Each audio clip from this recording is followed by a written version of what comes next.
In 2017, Hurricane Maria struck the southeastern coast of the United States and the Caribbean islands, dealing devastating damage to the U.S. colony of Puerto Rico. From the damage that was caused, a lot of Puerto Rican citizens found themselves unable to stay in their own homes, and they've had to mass migrate over to the United States in order to keep living. In this graph by the U.S. Census Bureau, it shows in the western part of the United States, there was a 96% increase in Puerto Rican citizens migrating over to the west. There was a 50% increase in Puerto Rican citizens migrating to the south, and a 30% increase to the northeast. The only region that did not increase was the Midwest, which went down by 14%. This revitalized discussion in the United States government about whether or not they should keep the U.S. colony of Puerto Rico as a colony, or if they should incorporate it into the United States as the 51st state in order to improve the living conditions of Puerto Ricans. This begs the question.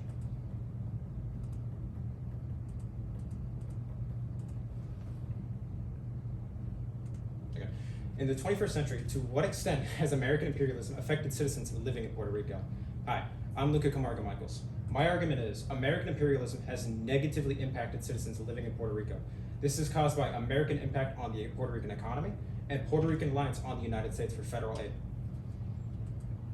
For the first claim, we're going to be talking about American impact on the Puerto Rican economy. In order to talk about this claim, we need to first understand Section 936 of the federal U.S. tax code. Section 936 allows subsidiaries of U.S. firms in U.S. territories to avoid federal taxes as long as they're in a U.S. territory. This also counts even if the profits come back into the U.S. This created a massive economic bubble in Puerto Rico. The issue was, however, whenever the Section 936 was eventually going to get repealed, this is going to pop the bubble in Puerto Rico. Bill Clinton, in 1996, he decided to repeal over the next 10 years the Section 936. And in 2006, as you can see on this graph made by Esh Nelson from the Atlas, this graph shows the GDP growth of the United States and Puerto Rico since 2000, all the way up to 2017. While the United States has been on a steady upward trend, Puerto Rico is very unstable. And starting around the years of 2006, when Section 936 was repealed, Puerto Rico has been on a downwards decline, all the way to 0% GDP growth. This has caused a recession in the economy and has essentially crashed the economy. I'm sorry. Okay. Talking about the GDP decrease, this also causes a recession and correlates with the Great Recession that happened in America in 2009. The economy essentially flatlined in Puerto Rico as a result of those two factors, and it just went on a downward spiral. The bubble had popped.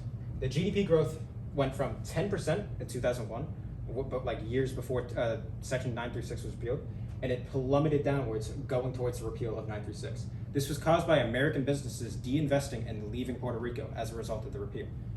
Since then, this right here is the 0% line. Puerto Rico has never been above the 0% line since 2006. This is also impacted by, for instance, 2009, the Great Recession, and later on, 2017, with Hurricane Maria. This consequently leads into job losses and labor force reductions. This graph here, okay, the unemployment rate spiked from 11.35%, starting in right here at 2005. This was the start of when Section 936 was repealed, and it spiraled all the way up. This is at the peak. This is the worst the unemployment has been in Puerto Rico, at 16.1% in 2009. This is all a direct result of the American policies being repealed and the American impact on Puerto Rico. Citizens found themselves unable to be able to afford basic living conditions in Puerto Rico as a result of the recession, and many had to relocate into the United States to keep living. This leads into my second point of Puerto Rican reliance on the United States government for federal aid. With Hurricane Maria happening in 2017, this revealed a drastic problem in Puerto Rico with both their healthcare and how their economy works. The reliance on the federal government became very apparent, as shown in this graph by the Council of Foreign Relations by Brad Setzer. This shows the Puerto Rican Economic Activity Index. This is just essentially the GDP changes and all of that, starting in 2011 all the way to 2018. While it's been on a steady decline as a result of the aforementioned recession, at the start of Hurricane Maria, it spiked downwards, all the way down to a minus 26%. The Hurricane Maria devastated the economy, it knocked the power out of Puerto Rico, and it destroyed the lives of many citizens living in Puerto Rico. This leads directly into citizens having to leave the country as a result of these economic issues. Without immediate recovery and release from the U.S. federal government, many were forced to relocate. This graph by, again, the U.S. Census Bureau shows changes in migration between Puerto Rico and the United States.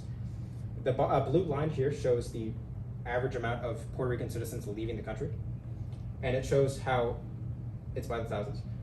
It's minus 50,000 in about 2010, and all the way leading up to Hurricane Maria, it's minus 300,000.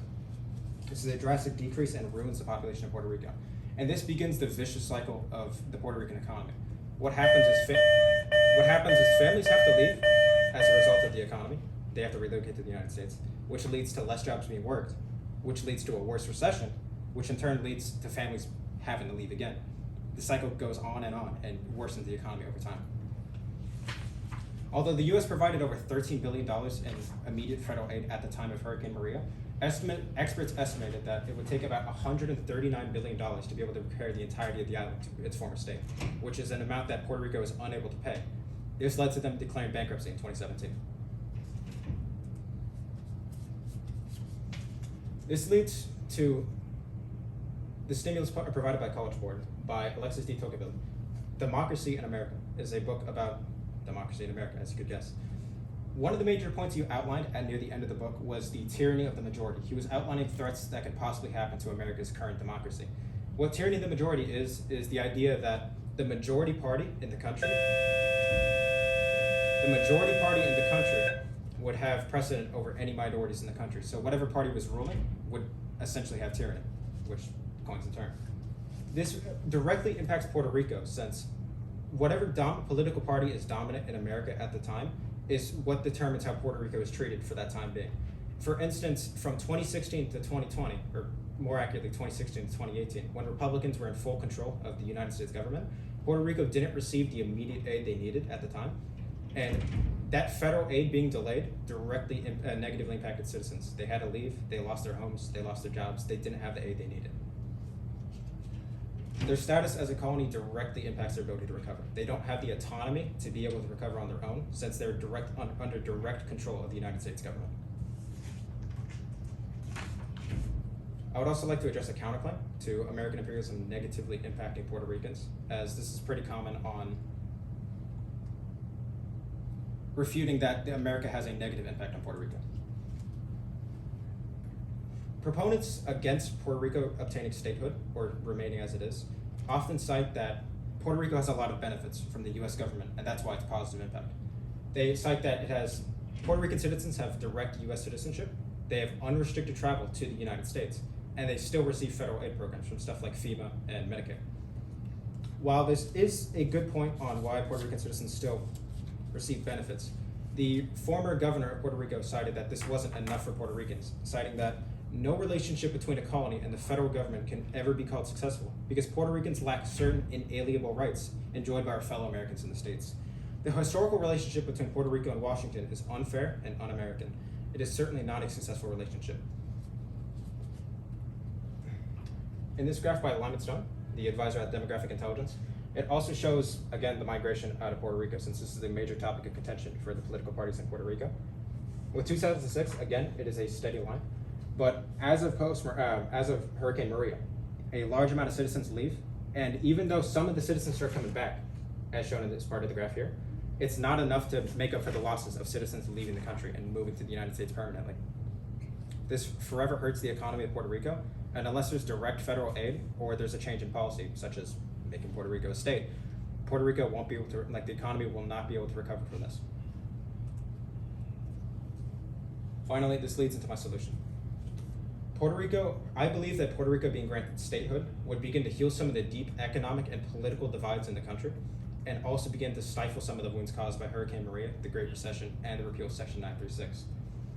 This would begin to improve the living conditions of Puerto Ricans and lessen the impact of American imperialism.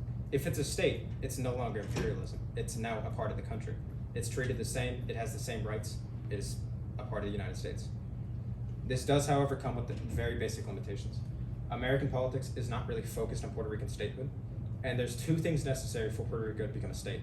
Number one is it needs a 50% population vote in order to become a state, and it is a hard line. It has to be above, it cannot be below at all. Second, it needs full congressional support, and the issue is it has never had congressional support. If Congress doesn't want Puerto Rico to become a state, no matter what Puerto Rico wants, it can never become a state. Are there any questions? I do have two questions for you. Yes, sir. first up, how valid and reliable were the sources that you use, and then how do you know? I would say the sources were very valid and reliable. I made sure whenever I was going through to find sources about Puerto Rico, I did a rigorous search method. I would only use scholarly engines. I would only use like scholarly sources to find it. I would also use public library databases. And from that, I would only narrow it down to peer-reviewed journals, academic journals, and any scholarly academic source. I would stay away from any general website. I would stay away from any general source. For instance, one of the previous resources I used from Nelson, sorry, butchered the name. I was right. Nelson, a business economics for the New York Times in London. It's an unbiased source, so it's not in the United States or in Puerto Rico, so there's no bias possible.